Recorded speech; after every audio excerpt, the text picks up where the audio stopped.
You ready? Yep. Okay.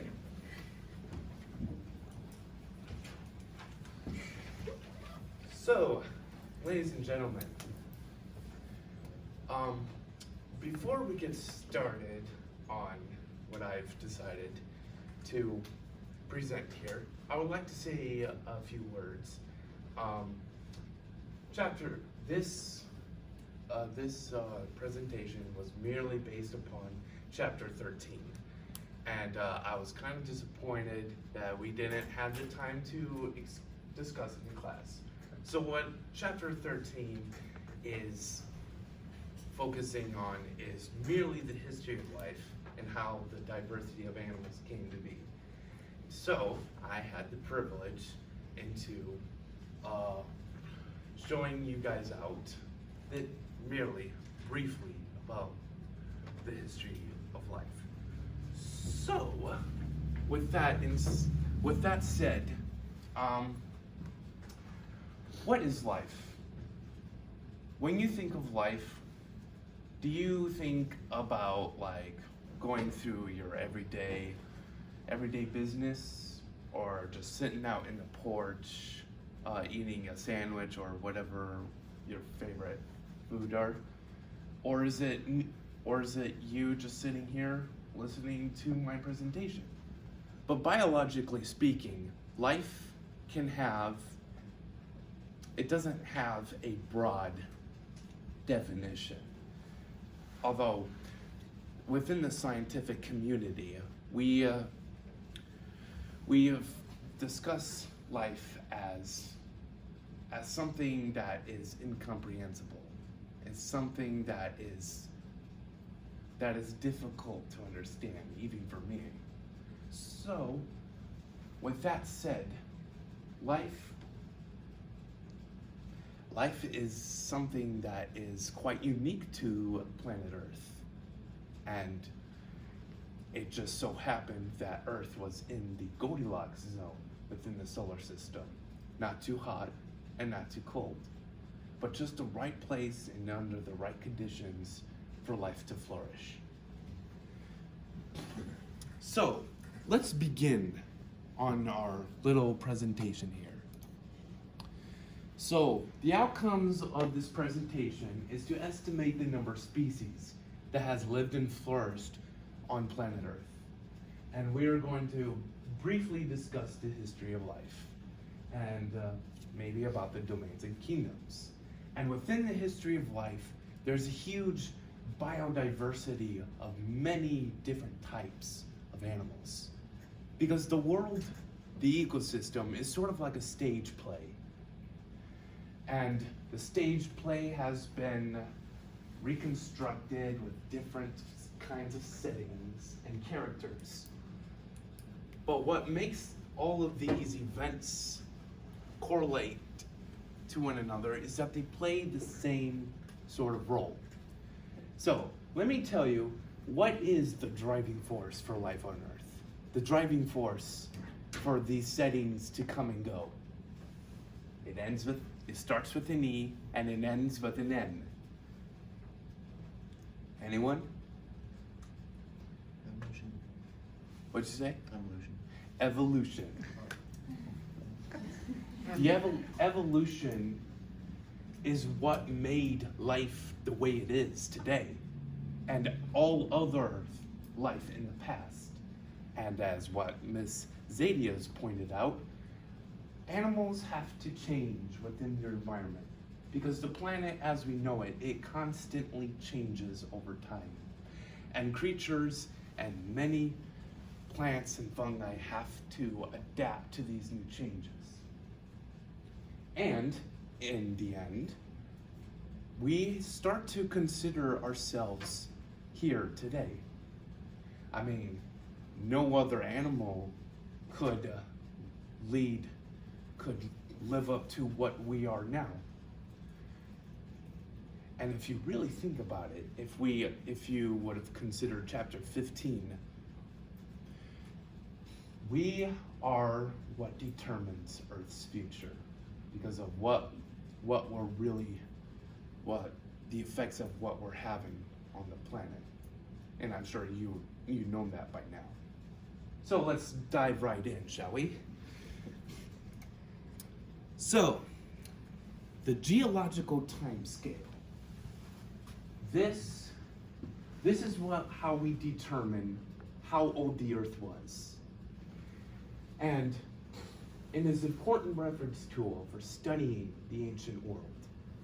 So, looking to the past without a geological timescale is like going through history without a calendar. And everything we've ever known about the history of life can fit into this. Now, don't be deceived by the size, for this only covers 540 million years of history. So, let's put that in a different perspective. Oops, okay. So, this is what I've briefly drawn about what I'm trying to illustrate. If we were to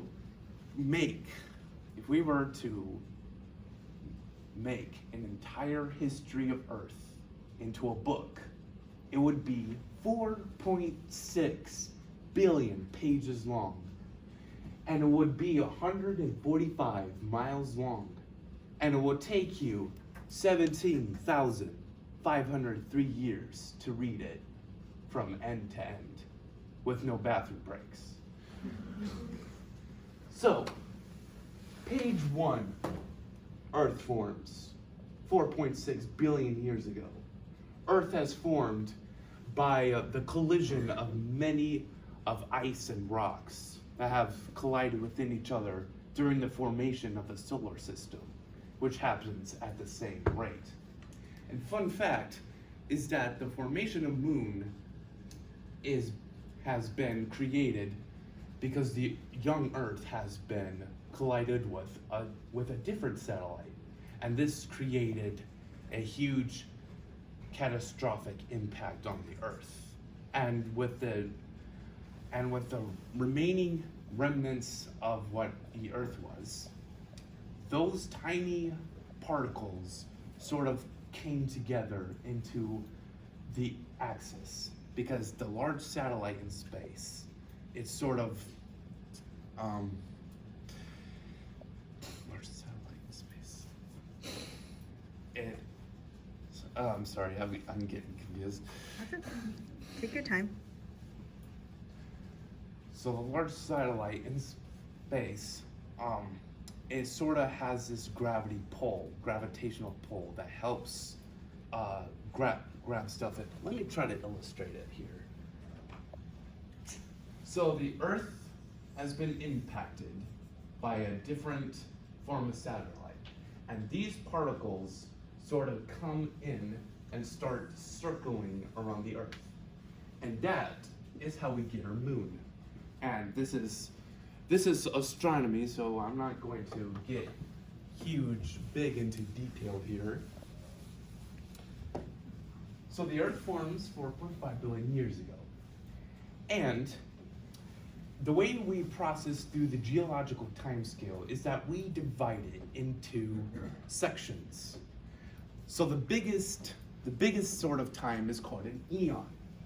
And an eon covers an immeasurable long amount of time. And so the history of Earth is converted into 4 eons: the Hadean Eon, the Archaean, Proterozoic, and the Phanerozoic. So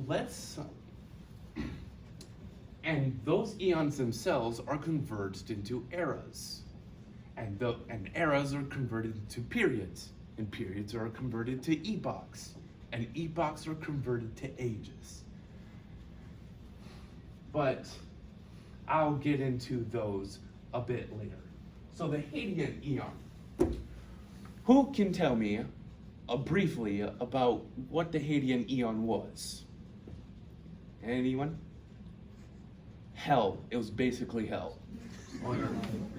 So what happened in the Hadean Eon is that it was a huge catastrophic event, and asteroids and comets started banging towards the Earth, creating impacts and craters, and and a bunch of volcanic activity has occurred.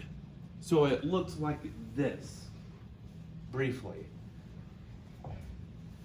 And the Hadean Eon, believe it or not, lasted for 500 to 600 million years. And that is how long the Phanerozoic Eon was, which I will get onto it later. So, this was known as the Great Bombardment of Earth. And it lasted until 4 billion years ago, when something drastic has happened. It wasn't until that something has started to form within Earth. And that is when we get to the Archaean Eon. Is when the Earth started to cool down, and within its molecules, it started to build up water. Then it rained for thousands of years. And within the midst of the water, out of nowhere, and we still don't know about it today, and it's hard to understand, but that is when life started to form, in the form of archaea and bacteria. And it stretched it for 3.9 to 3.5 billion years. And it's between these two segments of time is when life began to flourish. And so throughout the Archaean Eon, there's literally nothing. It was just tiny little specks of life trying to form and live within Earth. And so, as you would know, that bacteria and archaea are prokaryotic cells, prokaryotic living things, in which they don't have a nucleus and such. But it is also at the end of the archaea, which is probably around here, 2.5 billion years, is where a new sort of bacteria began to form, and it's called Cyanobacteria. And this was known as the Great Oxygenation event, is when these special bacterial cells began to produce oxygen into the atmosphere and started to cool off the Earth just a bit. But it was still very hazardous, and nothing lived on land. So within 2 billion years of Earth's history, we started to get something new, which is the evolution of eukaryotes. So how eukaryotes came to be is that at one point in Earth's history, prokaryotic cells started to merge together, and instead of eating each other, they began to work symbiotically. And within this merging, they started to create organelles and started to build up cells. However, with all this said and done, I guess you could say it's like the origin of sex or something, but let's not get into that. But it wasn't until 1.2 billion years ago of Earth's history is when we started to get the first animals. Now these animals, they are described as small and microscopic, and they form the baseline for everything that is ought to be. And it's after the Great Oxygenation event where we're starting to get towards the Proterozoic Eon, and where cells are starting to diversify. And it wasn't until 600 million years is where we're starting to get large, complex life forms, as depicted in this drawing. Now, we don't really know what these animals were. It's very hard to understand, but they are by far the most primitive and unlike anything you would see today. Does anyone have any questions before we move on? Cool. So, at the last few million years of the Proterozoic Eon, animals began to grow in size, and they had this simple basic body plan. But they have arranged themselves in different niches, like they flowed across on the floor and started to thrive. But it wasn't until 540 million years ago when something drastic has happened. And this drastic thing was called the Cambrian Explosion. Covering less than 1% of Earth's history, there was a sudden explosion of biodiversity, and animals started to really begin to take shape. And it's also during this period where we're starting to get something new out of animals, predation. And with this new line of lifestyle, animals reacted into these strange alien-like forms. They seem pretty unlike anything you would see today, am I right? But this creature in particular is known as Opabinia, and when it was first described in 1895 during a press conference, the audience mocked the professors because they did not believe the creature actually existed. I mean, think about it.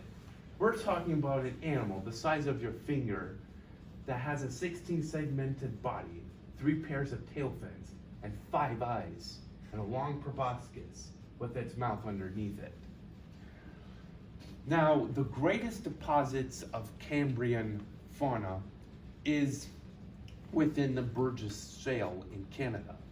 And there we start to get great forms of life that lived at that time.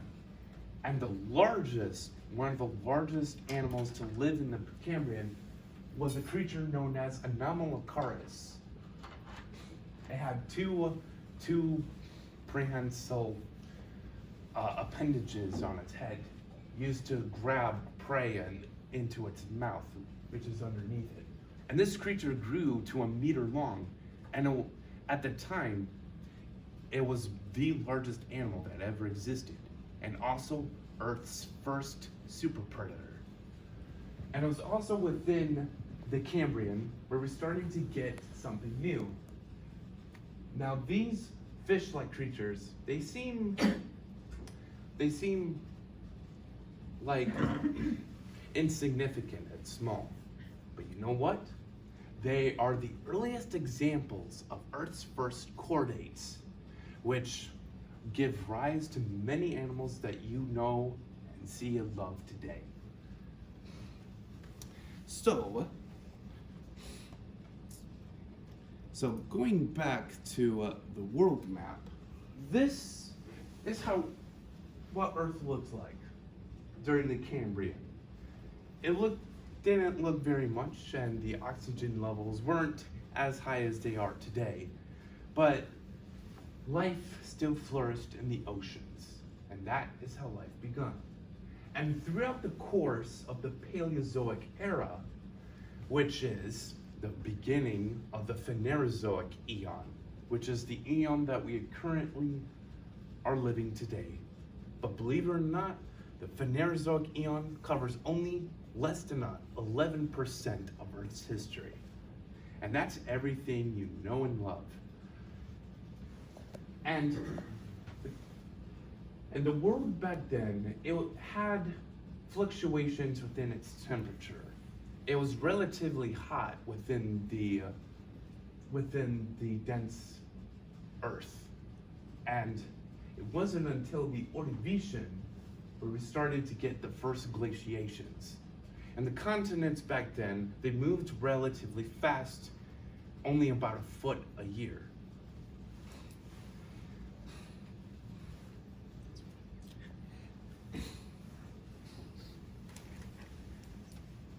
So, is everyone following? Everyone's understanding? Cool. All right, so getting back to my little page here, is that it wasn't until the Ordovician where life has really began to take in strange and diverse forms. And we get some nasty characters such as the sea scorpions, which are not really scorpions, but they're Eukaryotes, which are a highly diverse group of arthropods that can range from the size of your finger to the size of a crocodile. And within this area, there's new forms of life, such as cephalopods and the earliest forms of bivalves that came to be, such as clams and graptolites. And it was also during the Cambrian where we're starting to have a massive success story, which are the trilobites, which are these little guys right here. And they are arthropods. They are related to crustaceans and insects, and they are the only extinct group of arthropods. And they ranged in sizes and ecological niches, and they spread, and there are over 15,000 species known. And our earliest two vertebrates, which are the earliest known fishes, they don't have jaws yet, and so they are more like suction feeders, and they plowed themselves through the ocean floor. But during the Silurian, there was a huge evolutionary step up within the vertebrates, and which they began to develop jaws. Jaws were a huge evolutionary breakthrough for vertebrates, and this helped them to crunch and use their sharp teeth to crunch through armored prey. And with that response, many animals developed great amount of armor within that era. But also in the Silurian, something else has happened. And we are starting to get to see animal life, as we know it, venturing onto land. And it's with this earliest form of plant called the Cooksonia, merely about the size of your finger. And they started to diversify within the land that was ought to be. And back in the Silurian, the continents were still relatively separated, like archipelagos. So, moving on. Oh, one more thing I would like to add is that during the Ordovician, something devastating has happened.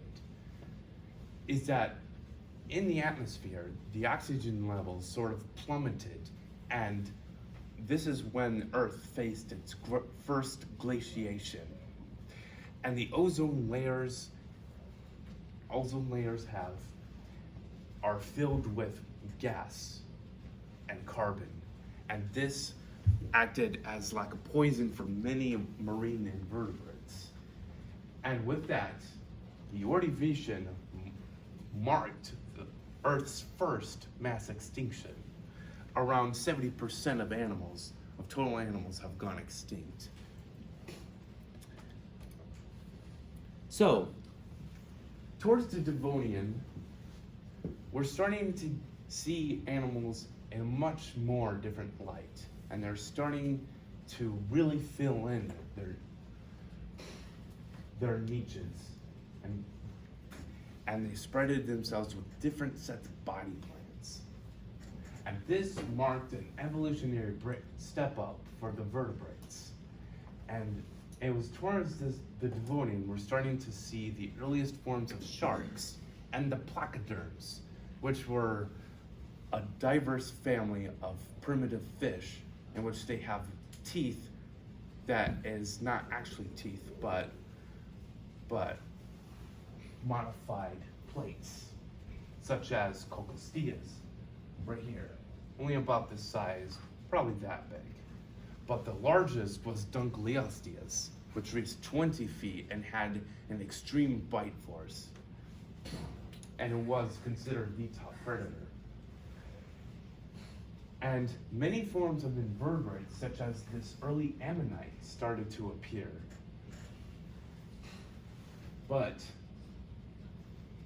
And then we started to see the first insects, which is formed as this Radiagnatha. But it wasn't until the late Devonian, or the middle Devonian, where vertebrates are starting to step up their A game. And within this era, fish started to have their limbs much more filled with muscle, and they started to support themselves onto land. And that, we have the first amphibians.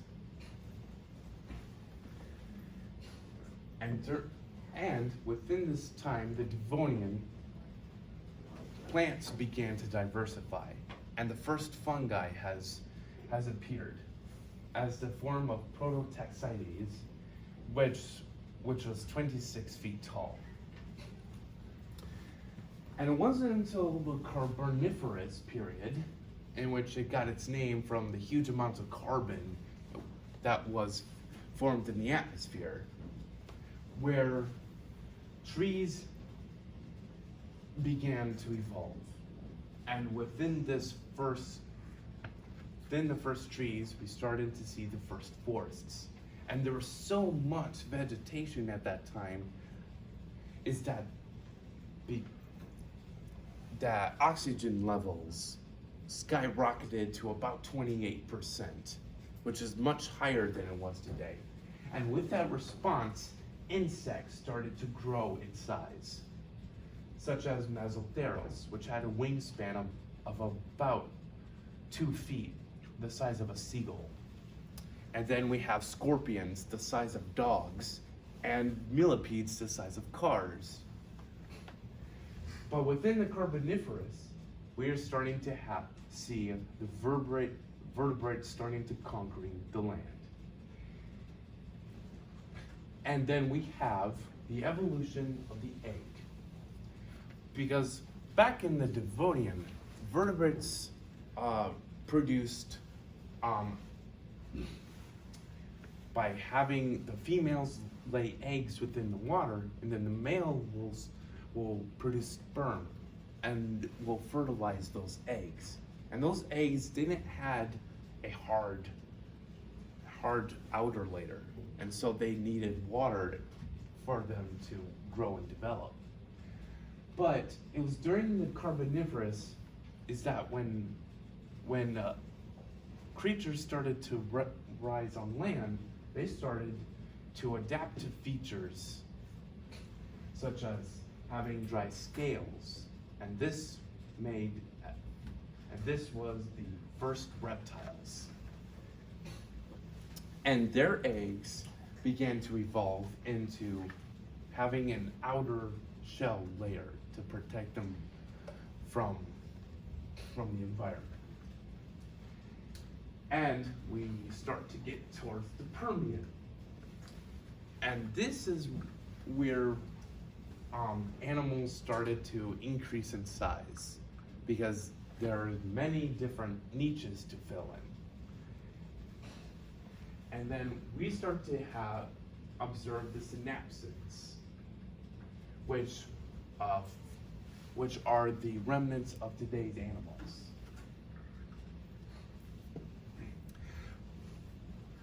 But something in the Permian has changed the course of Earth's history dramatically.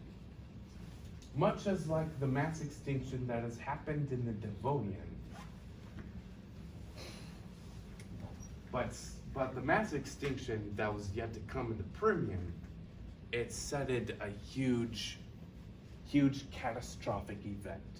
Now, we don't really know what happened in the Permian, but what we do know is that it was drastic, and the oxygen levels have plummeted once again. And within 255 million years ago, it was known as the Great Dying. And if for good reason. For the Great Dying, it wiped out nearly 95% of all life on Earth. And it was drastic.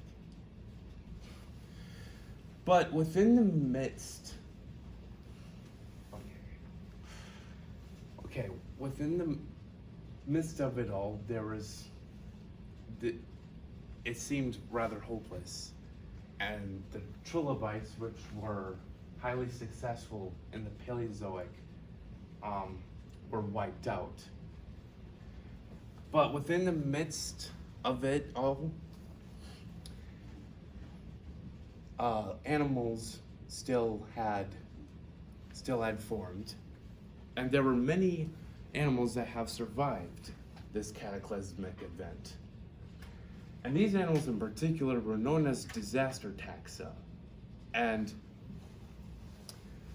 it essentially means that they were able to survive and accommodate different forms of the environment.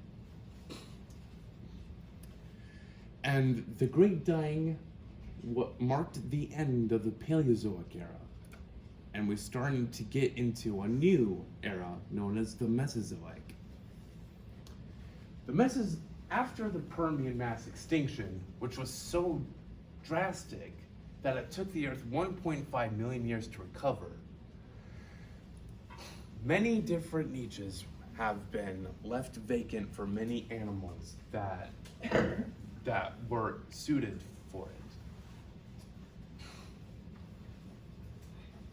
So this is what our planet was back then. From the late Permian, all the continents were into one giant supercontinent known as Pangaea. And because the continent was so large, it was very dry and arid.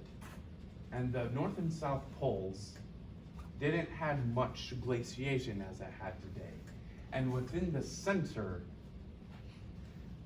it was very dry and humid, and not much moisture has taken over. But within the late Triassic and beginning within the early Jurassic, is that the continents began to split and break apart.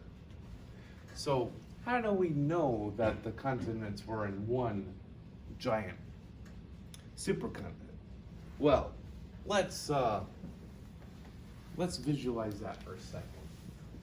So pretend that this is South America and this is Africa. Notice that the east seacoast of South America looks like it could fit well with the western coast of Africa.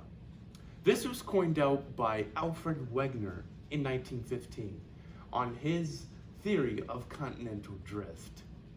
He theorized that all the continents at one point were merged together, and at one point they began to split apart. And that is where fossils come into the picture. There are many fossils of many animals of the same species that were found at these different continents, thus supporting his theory.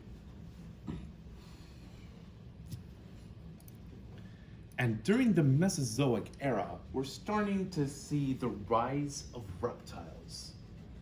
So, or more notably,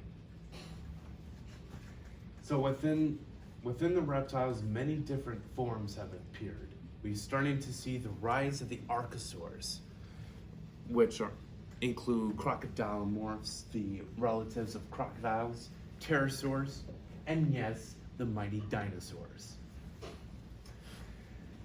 So, true or false, are all reptiles from the Mesozoic dinosaurs? Exactamundo. That was a very big question. Yeah. So within the early Triassic, dinosaurs began to appear during the middle Triassic. But they didn't just come into the picture and they were crowned king. They were supporting actors for the real dominant animals that used to live in the Triassic. So within the Triassic, we're starting to see a very strange and diverse animals. And I would like to point out the Triassic as a great example of convergent evolution. Now, does anyone know what that is? Convergent evolution. Evolution that changes based upon the change in the environment. Like, Well, close enough. Does anyone else? So let's refresh in our memory from the previous chapters. Convergent evolution is when two different animals from different lineages have supported the same basic body plans, and they look so similar to each other, is that animal classification can be quite confusing. So this is what I depicted here. Siliceucus. This looks like a dinosaur, doesn't it? It looks and walks maybe like a dinosaur, but in actuality, this is a silicaurid, which are distant cousins of dinosaurs. And a quick takeaway to consider it as not a dinosaur is the morphology of its feet. It was plantigrade, but dinosaurs were actually digitigrade and having their ankles high up for modified running, such as this predatory dinosaur. This one was a dinosaur, Coelophysis, but it wasn't very threatening looking or quite the big boss of the Triassic, much like the Rhysuchans, which were giant crocodilian-like reptiles that filled in the niches of giant theropod dinosaurs like T-Rex. And there were also Aethosaurs, which were herbivorous crocodile relatives that filled in the niches of the Ankylosaurs. And there were also coelosaurs and scubosaurs that filled in the niches of small dinosaurs. And we have the Thetosaurs, which were filled in the niches of crocodiles, but they have their nostrils on the top of their head.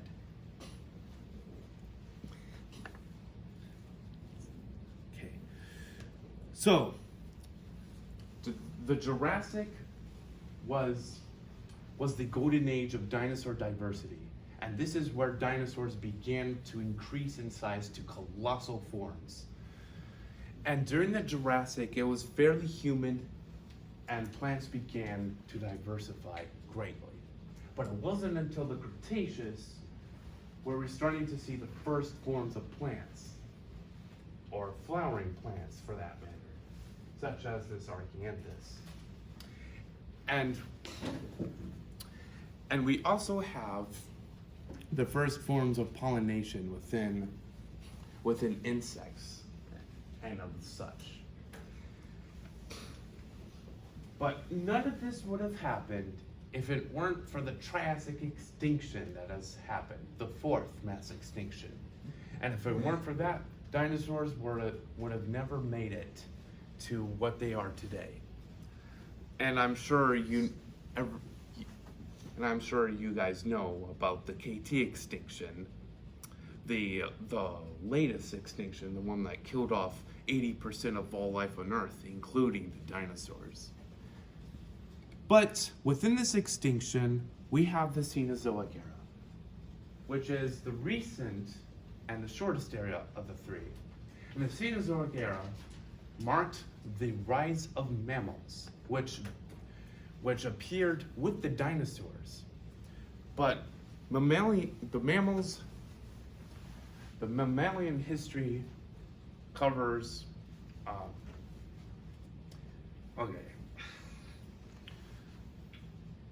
So 2/3 of mammalian history was within the shadows of dinosaurs. And it wasn't until a third where they started to fill out their niches. And within 5 million years after the extinction, mammals started to diversify to the ancestors of modern forms. And within the Earth, it started to began to look very much like you would expect today. We have the rise of grass, which was a huge evolutionary factor. And within the grasslands, mammals started to cope within these changes to running. And it wasn't until something else has happened, is during the last few million years of the Neogene period, where we're starting to see first forms of glaciation. And it was so dry and arid is that sea levels began to drop to 950 feet lower than it was today. And there was huge sheets of ice that covered the northern hemisphere. And within this, the land bridge, Beringia, which connected Asia to North America, was a huge changing factor for many animals that lived here. And this are just a few examples of the diversity of mammalian fauna. And it wasn't until 7 million years where we're starting to see the rise of humans. And humans have originated in Africa, and they've migrated towards Asia and used the land bridge to their advantage to reach to North America. And with that, we come into what we have today. So, a few recommendations. I wish I can go further within this, but I would like to point out how you can observe the history of life within yourself. I would highly recommend documentaries such as these. These are amazingly beautiful and well done. And if you want to know about the history of life, I would highly recommend you would see the amazing world that we live in. And I also would recommend looking into a few dinosaur documentaries for your convenience. But try to avoid the awesome bro type ones. They're horrid. And for beginners, I would highly recommend these 3 books, which you can get at after midnight. They're about $16 each. And they beautifully illustrate the history of life according to science. So, with all said and done, and for the sake of time, here's your extra credit question that I proudly preserve to you. Why do dinosaurs matter?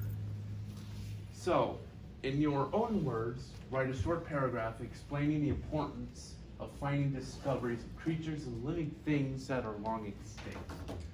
Be sure to use your knowledge from the previous chapters taught by Zadie that focuses mainly on the biology, life, and evolution to back up your reasoning. So, in your own words, why do you think we should dig up bones of long dead animals, even though they're not around anymore? So, I'll let Miss Zadie take the floor and explaining the oncoming questions. I'm Tall Cook Nikki, and this is my presentation to you.